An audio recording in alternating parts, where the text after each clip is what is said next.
Joy by Anton Chekhov. It was 12 o'clock at night. Mitya Koldarov, with excited face and ruffled hair, flew into his parents' flat, and hurriedly ran through all the rooms. His parents had already gone to bed. His sister was in bed, finishing the last page of a novel. His schoolboy brothers were asleep. "Where have you come from?" cried his parents in amazement. "What is the matter with you?" "Oh, don't ask. I never expected it. No, I never expected it. It's positively incredible." Mitya laughed and sank into an armchair, so overcome by happiness that he could not stand on his legs. "It's incredible. You can't imagine." "Look." His sister jumped out of bed and, throwing a quilt round her, went into her brother. The schoolboys woke up. "What's the matter? You don't look like yourself." "It's because I am so delighted, Mama. Do you know, now all Russia knows of me." "All Russia?" "Till now only you knew that there was a registration clerk called Dmitry Koldarov, and now all Russia knows it." "Mama." "Oh, Lord." Mitya jumped up, ran up and down all the rooms, and then sat down again. "Why, what has happened? Tell us sensibly.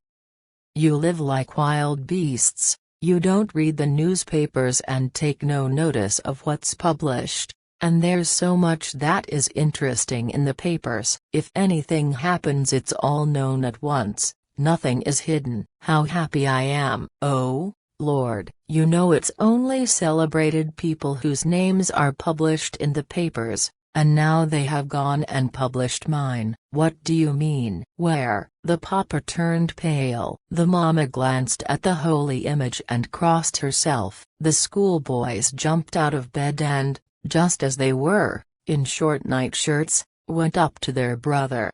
"Yes, my name has been published. Now all Russia knows of me." "Keep the paper, Mama, in memory of it. We will read it sometimes." "Look." Mitya pulled out of his pocket a copy of the paper, gave it to his father, and pointed with his finger to a passage marked with blue pencil. "Read it." The father put on his spectacles. "Do read it." The mama glanced at the holy image and crossed herself. The papa cleared his throat and began to read. At 11 o'clock on the evening of the 29th of December, a registration clerk of the name of Dmitry Koldarov. You see, go on."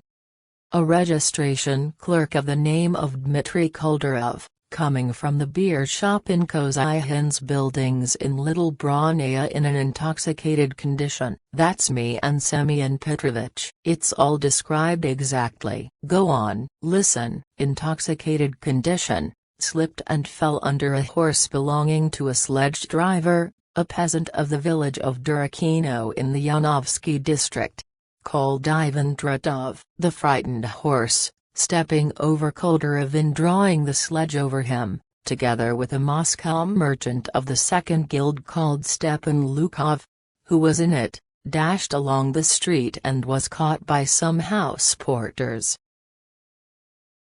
Koldarov, at first in an unconscious condition, was taken to the police station and there examined by the doctor. The blow he had received on the back of his head, it was from the shaft." "Papa." "Go on." "Read the rest." "He had received on the back of his head turned out not to be serious. The incident was duly reported. Medical aid was given to the injured man. They told me to foment the back of my head with cold water." "You have read it now." "Ah, so you see, now it's all over Russia." "Give it here." Mitya seized the paper, folded it up and put it into his pocket.